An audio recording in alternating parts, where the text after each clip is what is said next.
Hello friends, आज का हमारा टॉपिक है वो एरर्स जो ट्रायल बैलेंस को अफेक्ट नहीं करते, यानी कि errors not affecting the trial balance. पिछली वीडियो में हमने देखा था वो एरर्स जो ट्रायल बैलेंस को अफेक्ट कर रहे थे। उन एरर्स के बारे में हम पढ़ चुके हैं जिनसे ट्रायल बैलेंस अफेक्ट हो रहा था, यानी कि ट्रायल बैलेंस अफेक्ट होने का मतलब मैंने पिछली वीडियो में आप लोगों को बताया था कि डेबिट का टोटल और क्रेडिट का टोटल मैच नहीं हो रहा, तो जिसकी वजह से ट्रायल बैलेंस मैच नहीं कर रहा। अब कुछ एरर ऐसे भी हैं जिसकी वजह से जिसके होने के बाद भी ट्रायल बैलेंस पे कोई इफेक्ट नहीं आता, यानी कि ट्रायल बैलेंस के जो डेबिट का टोटल है, अगर मैं आप लोगों को यहाँ पे एक छोटा सा ट्रायल बैलेंस बना के दिखाऊं कि ये ट्रायल बैलेंस है और ये ट्रायल बैलेंस की बात है आप लोगों के पास, ये ट्रायल बैलेंस आप लोगों के पास है, तो यहाँ पे आप लोगों के पास नेम ऑफ अकाउंट्स था, यहाँ पे आप लोगों के पास डेबिट कॉलम था, यहाँ पे क्रेडिट कॉलम था, तो इनके जो टोटल थे वो मैच कर रहे होंगे। जब ये एरर्स होंगे तब भी ये मैच कर रहे होंगे। अब वो एरर कौन कौन से हैं, वो एरर आप लोगों ने समझने हैं। पहला एरर हमारे पास है error of omission. Error of omission का मतलब क्या? ओमिशन का मतलब पिछली बार भी था, आप लोगों ने देखा था वहां पे कि पिछली बार भी ओमिशन था, लेकिन उस ओमिशन में और इस ओमिशन में क्या फर्क क्या है यहाँ पे समझिएगा। एरर ऑफ ओमिशन यहाँ पे क्या कहता है कि जब हम कोई ट्रांजेक्शन रिकॉर्ड करना ही भूल गए, हम लोगों ने जर्नल में नहीं लिखा, सब्सिडरी बुक में नहीं लिखा, कैश बुक में नहीं लिखा, किसी में भी नहीं लिखा, हम लोगों ने रिकॉर्ड ही नहीं किया, कोई ट्रांजैक्शन की रिकॉर्ड ही नहीं किया। अब जब रिकॉर्ड ही नहीं किया तो ये सोचिए कि वो डेबिट साइड पे भी नहीं आया और क्रेडिट साइड पे भी नहीं आया। अगर कोई सिचुएशन डेबिट साइड पे भी नहीं आ रही, क्रेडिट साइड पे भी नहीं आ रही, तो इसका टोटल भले कम हो जाए लेकिन मैच तो करेगा ना। अगर 500 की आइटम यहां पे थी, 500 की आइटम यहां पे थी, आप लोगों के पास डेबिट का और क्रेडिट का टोटल ही नहीं आया, कोई बात नहीं आया, लेकिन यहां का टोटल तो मैच कर रहा है ना, टोटल तो बराबर आ रहा है। तो इस वजह से इस एरर का नाम क्या है? Error of omission. और ट्रायल बैलेंस पे कोई इफेक्ट नहीं पड़ेगा। तो आप लोग देखिएगा, मैंने यहाँ पे इसकी डेफिनेशन भी लिख के रखी है। कहता है कि if transactions remains unrecorded, if transactions remains unrecorded in the journal or in the subsidiary books, it will be termed as an error of omission। यानी कि आप लोग लिखना ही भूल गए, ठीक है, आप लोगों ने लिखा ही नहीं, कोई भी व्यवहार किया, कोई भी ट्रांजैक्शन की, उस ट्रांजैक्शन को रिकॉर्ड ही नहीं किया। जर्नल में लिखना था तो जर्नल में नहीं लिखा, सब्सिडरी बुक में लिखना था यानी कि परचेज बुक में लिखना था तो परचेज बुक में नहीं लिखा, सेल बुक में लिखना था तो वहां नहीं लिखा, परचेज रिटर्न बुक में, सेल रिटर्न बुक में, कैश बुक में कहीं भी नहीं लिखा। ट्रांजैक्शन ही रिकॉर्ड नहीं की, ट्रांजैक्शन ही रिकॉर्ड नहीं की तो ना डेबिट पे इफेक्ट आया ना क्रेडिट पे इफेक्ट आया, भूल ही गए ना, बात ही खत्म हो गई, ना डेबिट पे इफेक्ट आया ना क्रेडिट पे इफेक्ट आया, तो ओवरऑल आप लोगों के पास ट्रायल बैलेंस पे भी इफेक्ट नहीं आएगा। तो आप लोगों को यहाँ पे समझना है कि एक एरर ऐसा है जिसकी वजह से ट्रायल बैलेंस पे कोई इफेक्ट नहीं आता। ये बाद में आप लोगों के बहुत काम आने वाली है। ये सारी की सारी जो आप लोगों के पास एरर्स यहाँ पे हम पढ़ा रहे हैं, ये आपके पास बहुत काम आने वाले हैं। जब आप रेक्टिफिकेशन ऑफ एरर का चैप्टर करोगे तो आप लोगों को ये बातें पता होनी चाहिए, तभी आप लोगों को वहां पे रेक्टिफिकेशन में बहुत हेल्प मिलेगी, ठीक है। तो अब आप लोग पहली एरर के बारे में जान गए होंगे कि वो एरर जिसकी वजह से ट्रायल बैलेंस अफेक्ट नहीं हो रहा, वो एरर कौन सी है? Error of omission. ओमिशन का मतलब आप लोग समझ रहे हो कि आप भूल गए, सब कुछ भूल गए, लिखना ही भूल गए, बात खत्म हो गई। यहाँ पे लिखना भूल गए तो इस वजह से आप लोगों के पास ट्रायल बैलेंस में कोई इफेक्ट नहीं आता। अब दूसरी बात देखिएगा, दूसरी एरर क्या है? Error of commission. Error of commission क्या कहता है? ये कहता है if a wrong amount is entered in the journal और इन दी सब्सिडरी बुक। अब यहाँ पे पहले तो था कि आप लोग लिखना ही भूल गए थे, अब आप लोगों ने क्या कर दिया? आप लोगों ने रॉन्ग अमाउंट एंटर कर दिया जर्नल के अंदर। मान लीजिएगा आपने 5000 रुपीज का कोई सामान सेल किया। अगर आप लोग कोई सेल करते हैं तो आप लोग जर्नल एंट्री क्या बनाते हैं? आपके पास कैश आया, cash account debit to sales account, ये एंट्री बनाते हैं। अब ये एंट्री मान लीजिएगा आप लोगों के पास होनी कितने रुपए से थी? 5000 से, आपने कर दी 500 से। दोनों ही एंट्री आपने 500 से अगर कर दी तो दोनों एंट्री 500 से होने पे क्या होगा? दोनों जगह पे ही डेबिट और क्रेडिट पे 500 लिखा जाएगा, इफेक्ट फिर नहीं आएगा। यानी कि जब डेबिट और क्रेडिट का बैलेंस कहीं भी कंपनसेट हो जाए, किसी भी तरह से खत्म हो जाए ना, इफेक्ट खत्म हो जाए, तो ट्रायल बैलेंस के ऊपर इफेक्ट नहीं आएगा। आप अगर 500 का 5000 लिख दो दोनों साइड पे और दोनों की इसकी पोस्टिंग भी 5000 से हो जाए, क्योंकि एक बार आप लोगों ने जर्नल में अगर 500 रुपए लिख दिया तो पोस्टिंग भी 5000 से हो जाएगी, मतलब सॉरी 500 लिखा है तो 500 से हो जाएगी, और अगर आपने 500 की जगह पे 5000 लिख दिया तो 5000 से हो जाएगी, ठीक है ना। तो जब आप लोग जितने से जर्नल कर रहे हो उतने से ही आपकी एंट्री हो रही है। गलती है आपकी, आपने क्या किया? 5000 वाली एंट्री 500 पे कर दी, गलती तो है लेकिन आपने कर तो पूरी दी ना, डेबिट में भी 500 कर दिया, क्रेडिट में भी 500 कर दिया, पोस्टिंग में भी 500 कर दिया।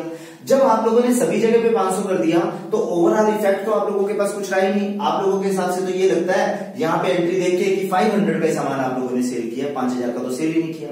तो जब ऐसी एरर हो जाए तो ऐसी एरर का इफेक्ट भी ट्रायल बैलेंस पे नहीं आता, ठीक है। तो आप लोगों को ये समझ में आ गई होगी कि एरर ऑफ कमीशन का मतलब क्या है।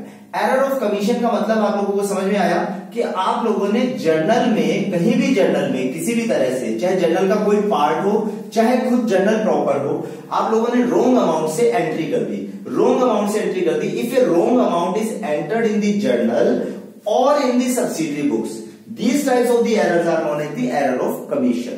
क्लियर है बात? ये एरर ऑफ ओमिशन क्लियर है, एरर ऑफ कमीशन भी क्लियर है। ओमिशन और कमीशन नाम मिलते जुलते से लग रहे हैं लेकिन आप लोगों को समझना है ओमिशन का मतलब आप बच्चों को पता होना चाहिए कि भूल जाना, कमीशन का मतलब यहाँ पे रॉन्ग अमाउंट से एंट्री कर देना है। और तीसरा एरर आपके पास है कंपनसेटिंग एरर। अब ये कंपनसेटिंग एरर क्या हुआ? कंपनसेट यानी कि एक की गलती दूसरे के ऊपर भरपाई हो गई। कंपनसेट करने का मतलब क्या है कि जैसे आप लोगों ने कोई नुकसान कर दिया, अब कभी कभी आप लोगों के पास क्लास में बात आती है कि आपने नुकसान कर दिया तो टीचर कहता है कि हु विल कंपनसेट। अब ये कंपनसेट यानी कि जिसने तोड़ा है वही करेगा, वही भरेगा, वो अपने घर से पैसे लेके आए। अब यहां तो कंपनसेशन दूसरी तरह की है, यहां कंपनसेशन कैसी है? सपोज कीजिए हमने अनिल के अकाउंट में, मान लीजिएगा अनिल को सामान बेचा था, आप लोगों ने यहां पे एंट्री की थी Anil debit to sales account, मान लीजिएगा ये काम था और 500 का आपने सामान बेचा। ओके, आप लोगों ने ये जर्नल एंट्री कर दी। एक दूसरा व्यक्ति और था सुनील, आप लोगों ने सुनील को भी मान लीजिएगा सामान बेचा और वहां पे सामान बेचा आप लोगों ने 50 रुपीज का। बात समझना, यहाँ पे 50 रुपीज का सामान बेचा, यहाँ पे 500 का सामान बेचा। अब अनिल का अकाउंट डेबिट होना चाहिए था 500 से और गलती से बाई चांस क्या हुआ, 50 रुपीज से डेबिट हो गया। समझना मेरी बात में क्या कहना चाह रहा हूं। अनिल के अकाउंट को जब आप डेबिट वो पोस्टिंग करते तो अनिल के अकाउंट को डेबिट करते 500 रुपीज से। हुआ क्या, अनिल के अकाउंट और सुनील का अकाउंट साथ साथ था, आपने उठा के सुनील के अकाउंट में वो सुनील के अकाउंट वाली आइटम अनिल के अकाउंट में लिख दी। अनिल का अकाउंट यानी कि आप लोगों ने 50 रुपए से डेबिट कर दिया। अब अगली बार जब सुनील के अकाउंट को डेबिट करने की बारी आई तो क्योंकि अनिल और सुनील का अकाउंट साथ साथ था, दोनों की एंट्री आप साथ साथ पोस्ट कर रहे थे, तो आपने सुनील के अकाउंट में 500 रुपए लिख दिए। सुनील के अकाउंट को 500 रुपए से डेबिट कर दिया, अनिल के अकाउंट को 50 रुपए से डेबिट कर दिया। यह है कंपनसेट, यानी कि एक गलती हुई, अनिल का अकाउंट 500 रुपए से ही डेबिट होना चाहिए था, सुनील का अकाउंट 50 रुपए से ही डेबिट होना चाहिए था। जब हम अनिल से पैसे मांगेंगे तो हम लोग कितने पैसे मांगेंगे? हम अनिल से 500 मांगेंगे और सुनील से कितने मांगेंगे? 50 रुपए मांगेंगे। लेकिन जब हम अनिल के अकाउंट को में पोस्टिंग करने जा रहे हैं और 500 की बजाय हमने लिख दिया कितना? 50 रुपए, और वहां पे अगर 50 रुपए की बजाय हमने 500 लिख दिया तो हम सुनील को कहेंगे ला भाई 500 रुपए ला, जबकि सुनील ने तो 50 रुपए का सामान खरीदा है ना हमसे। सुनील को तो हमने 50 रुपए का सामान बेचा है और अनिल को हमने 500 रुपए का बेचा है। लेकिन ओवरऑल क्या हुआ देखिएगा, डेबिट यहां भी, यहां और यहां का मिला के टोटल मिला के 550 रुपीज का ही डेबिट होना था, हमने 550 रुपीज का ही डेबिट किया। बात समझिएगा, लेकिन गलती कर दी। गलती क्या कर दी? अनिल को 50 रुपए से डेबिट कर दिया और सुनील को 500 रुपए से डेबिट कर दिया। एरर हुई लेकिन कंपनसेट हो गया। कंपनसेट का मतलब क्या है कि डेबिट जितने अमाउंट से होना चाहिए था उतने से ही हुआ, 550 रुपीज से डेबिट होना चाहिए था उतने से ही हुआ, पर गलती तो हुई है। गलती तो ये हो ही रही है भाई, अनिल का अकाउंट डेबिट होना चाहिए था 500 से, कर रहे हैं 50 से, सुनील का अकाउंट डेबिट होना चाहिए था 50 से, कर रहे हैं 500 से, तो गलती तो हो रही है, ठीक है। लेकिन इस गलती का इफेक्ट ट्रायल बैलेंस में नहीं आएगा। ट्रायल बैलेंस में क्यों नहीं आएगा? क्योंकि आप लोगों के पास कंपनसेट हो रहा है, जितने से डेबिट होना चाहिए था उतने से डेबिट हो रहा है। जब उतने से डेबिट हो रहा है तो आप लोगों के पास ट्रायल बैलेंस में तो इफेक्ट नहीं आएगा। और हम लोग एरर्स, उन्हीं एरर्स को तो पढ़ रहे हैं जिनकी वजह से ट्रायल बैलेंस में इफेक्ट नहीं आता, यानी कि डेबिट और क्रेडिट का टोटल आप लोगों के पास इक्वल रहता है, ठीक है। तो आप लोगों को ये 3 एरर अभी तक मैंने समझाए। पहला है ओमिशन, ओमिशन का मतलब जब भूल गए। दूसरा है कमीशन, कमीशन का मतलब आप लोगों ने रॉन्ग अमाउंट से एंट्री कर दी। तीसरा है आप लोगों के पास कंपनसेटिंग एरर। कंपनसेटिंग एरर का मतलब मैंने आपको समझा दिया कि एक के अकाउंट को डेबिट करना था, दूसरे अकाउंट को भी डेबिट करना था, एक में गलत अमाउंट लिख दिया, दूसरे में भी गलत लिख दिया, पर ओवरऑल आप लोगों के पास सही हो गया। ओवरऑल 550 हो गया। 550 होने की वजह से हमारा काम चल गया। ठीक है, हमारा काम चलने का मतलब ये नहीं है कि हमारी गलती नहीं हुई, गलती तो हुई, पर हुआ क्या, जब अनिल आएगा हम उसको कहेंगे 50 रुपए, आपसे तो हमने 50 रुपए लेने हैं। जब सुनील आएगा हम कहेंगे उससे लाओ भाई 500 रुपए लाओ। सुनील कहेगा जी मैं तो 50 रुपए का सामान लेके गया था, 500 रुपए किस बात की मांग रहे हो। समझ में आ रही है ना बात। तो जब सुनील ये कहेगा कि यार मैं तो 50 रुपए का सामान लेके गया था और आप 500 रुपए मांग रहे हो, तो तब हमारी आंख खुलेगी, अच्छा अरे आप 50 रुपए का सामान लेके गए थे, तो ये गड़बड़ कहां हुई है। गड़बड़ फिर हम देखेंगे तो चेक करेंगे, अरे अनिल का अकाउंट में तो 50 रुपए लिखे हुए हैं और सुनील के अकाउंट में 500 रुपए लिखे हुए हैं, फिर हम ठीक करेंगे उसको, हम उसको रेक्टिफाई करेंगे। रेक्टिफिकेशन की बात आप लोगों के पास बहुत बाद में आती है, वो रेक्टिफिकेशन के काम में आप लोगों को समझाया जाएगा जब रेक्टिफिकेशन की बात आएगी। फिलहाल के लिए आप लोगों को सिर्फ एरर्स पकड़ने हैं कि एरर्स कौन कौन से हैं। उसके बाद आपके पास एक एरर आता है, error of principle. Fourth error है एरर ऑफ प्रिंसिपल। प्रिंसिपल का मतलब क्या है, यहां पे प्रिंसिपल का मतलब आप लोगों के पास स्कूल के प्रिंसिपल की बात नहीं कर रहे हैं, हम सिद्धांतों की बात कर रहे हैं, हम अकाउंट्स के प्रिंसिपल्स की बात कर रहे हैं। प्रिंसिपल ऑफ अकाउंटेंसी हमने गलत कर दिया। प्रिंसिपल ऑफ अकाउंटेंसी गलत करने का मतलब क्या है, देखिएगा। अब मान लीजिएगा मैं कहूं आप लोगों से कि भाई हमने 5000 रुपए की मशीनरी खरीदी, एंट्री बनाई है। आप लोग एंट्री क्या बनाते हैं, आप लोग एंट्री देखिएगा, आप लोग अब समझिएगा मेरी बात यहां पे कि हम लोगों ने क्या किया। यहां की तो बात आपको समझ में आ गई होगी, इसलिए मैं इसको रब कर रहा हूं। एरर ऑफ प्रिंसिपल, जब आप मशीनरी खरीदे, बिल्डिंग खरीदे, फर्नीचर खरीदे और एंट्री कर दे परचेज अकाउंट में। परचेज अकाउंट में तो किसकी एंट्री होती है, जब आप गुड्स खरीदे। यानी कहने का मतलब ये होता है, कभी कभी हम लोग क्या करते हैं, हम लोग रिवेन्यू नेचर की आइटम्स को कैपिटल एक्सपेंडिचर मान लेते हैं और कभी कभी कैपिटल एक्सपेंडिचर की आइटम को रिवेन्यू एक्सपेंडिचर मान लेते हैं।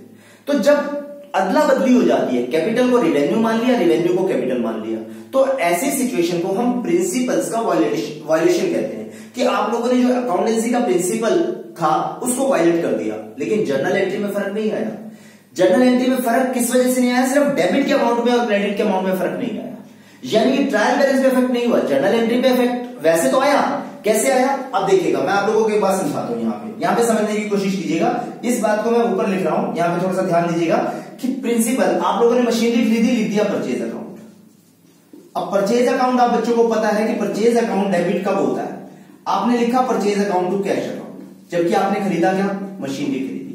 होना क्या चाहिए था, machinery account debit to cash account होना चाहिए था। आपने 50,000 का मान लो मशीनरी खरीदी, आप लोगों के पास ये एंट्री तो नहीं बननी चाहिए थी ना, ये एंट्री तो तब बनती जब आप गुड्स खरीदते। अब आपने परचेज अकाउंट को क्यों डेबिट किया भाई, परचेज अकाउंट को डेबिट तो नहीं होना चाहिए था, लेकिन डेबिट जितने से होना चाहिए था, एक अमाउंट जो डेबिट होना चाहिए था वो तो हो रहा है, जिसकी वजह से ट्रायल बैलेंस प्रभावित नहीं होगा, ट्रायल बैलेंस का इफेक्ट नहीं आएगा। लेकिन गलती है, आप लोगों को यहां पे परचेज की जगह पे मशीनरी लिखनी चाहिए थी, ये गड़बड़ हो गई। यानी कि मशीनरी क्या है, मशीनरी पे किया गया खर्चा कैपिटल एक्सपेंडिचर है, पर आपने ट्रीट कैसे कर लिया, रिवेन्यू एक्सपेंडिचर को। अगर कभी कभी क्या होता है कि रिवेन्यू एक्सपेंडिचर की जगह पे आप लोग कैपिटल एक्सपेंडिचर सपोज कर लेते हैं। मान लीजिएगा आप लोगों ने कहीं पे रिपेयर कराई मशीनरी की, आप लोगों ने रिपेयर कराई और एंट्री बननी चाहिए थी रिपेयर अकाउंट डेबिट, आपने लिख दिया मशीनरी अकाउंट डेबिट। तो हो तो अभी भी डेबिट ही रहा है, अकाउंट तो डेबिट ही हो रहा है और ये जो अमाउंट है ये डेबिट में जा रहा है। और ट्रायल बैलेंस में तो क्या होता है, ट्रायल बैलेंस में हमारे पास जस्ट 2 कॉलम बने होते हैं भाई, एक डेबिट का एक क्रेडिट का। डेबिट के बैलेंसेस हम डेबिट के कॉलम में लिख देते हैं, क्रेडिट के बैलेंसेस हम क्रेडिट के कॉलम में लिख देते हैं। जितना जितना अमाउंट आ रहा होता है हम लोग तो एक मैथमेटिकल एक्यूरेसी को चेक करने के लिए उनको बस पकड़ते हैं कि मैथमेटिकली एक्यूरेसी आ रही है कि नहीं आ रही है, कौन से अकाउंट में जा रहा है उस बात से हमें कोई मतलब नहीं। ऐसा तो नहीं है ना कि कौन से अकाउंट में जा रहा है उस बात से कोई मतलब नहीं, हाँ कौन से अकाउंट में जा रहा है कौन से अकाउंट में नहीं जा रहा है इस बात से पूरा मतलब है, क्योंकि सारा बात गड़बड़ हो जाएगी। लेकिन फिलहाल के लिए एक चीज को चेक करने के लिए हम ट्रायल बैलेंस बना रहे थे और उस चीज को चेक करने के लिए हम लोगों ने देखा कि क्या हमारे डेबिट के टोटल क्रेडिट के टोटल के साथ मैच कर रहा है। तो यहां से कुछ हद तक हमें समझ में आ जाता है कि हमारे अकाउंट्स ठीक हैं, यानी कि जो डेबिट का बैलेंस निकल के आ रहा है, जो क्रेडिट का बैलेंस निकल के आ रहा है वो ठीक आ रहा है। कहां गलतियां हुई उन गलतियों को हम बाद में फिर रेक्टिफाई करते हैं, ठीक है। अब आप लोगों को प्रिंसिपल जो एरर है, एरर ऑफ प्रिंसिपल है, उसकी मतलब समझ में आ गया होगा। समझ में आया ये बात, ये आप लोगों की बुक में आप लोग अक्सर देखेंगे कि आप लोगों के पास 2 तरह से एग्जांपल देके आप लोगों को बताया जाता है कि जब आप कैपिटल एक्सपेंडिचर को रिवेन्यू एक्सपेंडिचर सपोज करते हैं और जब आप रिवेन्यू एक्सपेंडिचर को कैपिटल एक्सपेंडिचर सपोज करते हैं। तो ये एरर ऑफ प्रिंसिपल है, यानी कि when some fundamental principle of accountancy is violated while recording a transaction, the error is termed as the error of principle. Is it clear to you? ठीक है, एक और एरर आपके पास लास्ट का बचता है, errors of posting in wrong account. अब क्या हो रहा है, पोस्टिंग गलत हो रही है बस। अब सोचिए, अब फिर एक एंट्री लेते हैं, यहां से आप लोग एक एंट्री और समझेंगे। यहां पे बता रहा हूं आपको, इसकी बात कर रहा हूं। आप लोगों ने क्या किया, एक जनरल एंट्री बनाते हैं। मान लीजिएगा आपने अनिल कोई पुराने वाली कोई एंट्री लेते हैं, अनिल डेबिट टू कैश। आप लोगों ने एंट्री बनाई, आप लोगों ने उसको 2000 रुपीज का कोई गुड सेल किया। आप लोगों ने गुड सेल किए 2000 के अनिल को। अब अनिल का अकाउंट डेबिट होना चाहिए था, हुआ क्या, आप लोगों ने उठा के सुनील के अकाउंट में डेबिट कर दिया। अनिल के अकाउंट की जगह पे सुनील का अकाउंट डेबिट कर दिया। या कई बार हमारे पास कस्टमर जो होते हैं, एक ही नाम के 3-4 कस्टमर होते हैं, बस उनके एड्रेस चेंज होते हैं। ठीक है, एक सेक्टर 7 से, एक सेक्टर 8 से, एक सेक्टर 13 से है। आप लोगों ने देखा नहीं, आप लोगों ने सेक्टर 7 वाले के अनिल के अकाउंट में डेबिट कर दिया। बैलेंस तो डेबिट में ही जाना था ना, पोस्टिंग तो डेबिट में होनी थी। आप लोगों ने मैथमेटिकली एक्यूरेसी तो ठीक हो गई, लेकिन काम तो गड़बड़ हो गया। अनिल 7 सेक्टर वाले की बजाय आप 13 सेक्टर वाले से पैसे मांगने लग जाओगे, लो जी पैसे लो। फिर वो कहेगा कि भाई मैं तो कुछ लेके नहीं गया। आप कहोगे नहीं यार तू लेके गया, फिर वो झगड़ा करेगा जब हमारे साथ, या हमारे को बताएगा कि मैं नहीं कुछ लेके गया भाई, मैं कुछ लेके जाऊंगा तभी तो आपको पैसे दूंगा। उसने कहा कि मैं कुछ लेके नहीं गया, फिर हमारी आंखें खुलेगी, फिर हम लोग पीछे देखेंगे। ठीक है, फिर हम जर्नल में जाएंगे कि यार ये जो अनिल का यहाँ पे डेबिट है, ये किस वजह से आ रहा है हमारे पास। फिर हम देखेंगे कौन सा अनिल है। अब हुआ क्या है, वहां पे बस ये समझिएगा कि error of posting in wrong account. Wrong account है बट ऑन रॉन्ग साइड नहीं है, साइड सेम है। आपने अगर डेबिट साइड पे ही पोस्टिंग कर दी थी तो डेबिट साइड पे ही पोस्टिंग हुई है। आप लोग बात समझिएगा, पोस्टिंग डेबिट साइड पे ही हुई है। अगर क्रेडिट साइड पे पोस्टिंग करनी थी तो क्रेडिट साइड पे ही पोस्टिंग हुई है। बस हो क्या गया, हो तो ये गया कि रॉन्ग अकाउंट में हो गई। कभी कभी अनिल की जगह पे सुनील के अकाउंट में हो गई, सुनील के अकाउंट की जगह पे अनिल के अकाउंट में हो गई, या अनिल सेक्टर 7 वाले की जगह पे अनिल सेक्टर 13 वाले के अकाउंट में हो गई, कोई भी अकाउंट में हो गई, पर हो तो गया डेबिट साइड पे। और जब डेबिट साइड पे हो गया तो ओवरऑल जब डेबिट का बैलेंस निकल के आएगा तो सुनील का डेबिट का बैलेंस ज्यादा आ जाएगा हमारे पास, फिर ट्रायल बैलेंस के अंदर डेबिट तो पूरा मैच करेगा। तो इस तरह से हमारी कुछ गलतियां होने के बाद भी ट्रायल बैलेंस अफेक्ट नहीं होता। इसीलिए इन गलती को कौन सी गलती कह रहे हैं, errors not affecting the trial balance. Clear है आप लोगों को। तो ये 5 एरर आप लोगों के पास हैं जिन एरर्स से क्या हो रहा है, ट्रायल बैलेंस अफेक्ट नहीं हो रहा। गलतियां हैं पर ट्रायल बैलेंस फिर भी अफेक्ट नहीं हो रहा। तो एक बात आप लोगों ने अभी तक समझ ली होगी कि यार गलतियां होने के बाद भी अगर ट्रायल बैलेंस अफेक्ट नहीं हो रहा तो इसका मतलब ट्रायल बैलेंस जो है वो पूरी तरह से पुख्ता सबूत नहीं देता, पूरी तरह से 100% कंफर्म नहीं है कि हम जो पीछे काम करके आए हैं वो बिल्कुल ठीक है। ये बात समझ रहे हो। बात सिर्फ मैथमेटिकल एक्यूरेसी को तो चेक कर देता है, लेकिन मैथमेटिकल एक्यूरेसी के बाद बहुत सारी चीजें और भी होती हैं जो गलतियां होती हैं, उन गलतियों को भी हमें ठीक करना होता है।